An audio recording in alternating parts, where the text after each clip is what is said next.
খেতে বসেও তোমাকে ফোন করতে হবে কেন? ফোনটা বন্ধ করলে হয় না? হোল্ড করে রাখছে না আমাদের সাথে। তুমি বন্ধ করো এখন। কনফারেন্সে কথা বলবো দেখো। খাওয়ার বেড়ে বসে আছি আর ফোন নিয়ে ব্যস্ত হয়ে গেছে। রেখে দাও এখন। এতক্ষণে ফোনটা বন্ধ করলো। হ্যাঁ, একটা কথা বলো তো, সারাদিনে তুমি মানে সকাল 10টার দিকে তুমি বাড়ি থেকে বেরো খেয়ে, তারপরে কাজের মধ্যে আমার কথা কি একটা বারের জন্য মনে পড়ে না? তাহলে তুমি কেন কল করো না আমাকে বলো তো? 1000বার মনে পড়ে।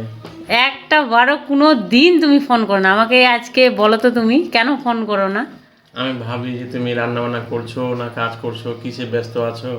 ও তুমি ভাবো, এই জন্য বিরক্ত করি। মিথ্যা কথা, খেতে খেতে মিথ্যা কথা বলছো কিন্তু। আমি তোমার ফোনের আশায় থাকি যে একটা বার হলেও তো খোঁজ নেবে যে প্রিয়াঙ্কা কি করছে। हाँ झटका लगा जोर से। তুমি জামা প্যান্ট পরে নাও।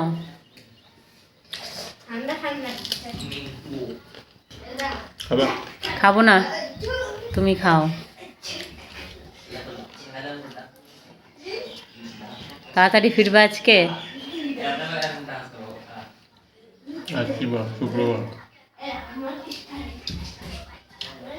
বলতে পারবো না, সেটা কোনোদিনই তুমি বলতে পারবে না, এটা তোমার অভ্যেস।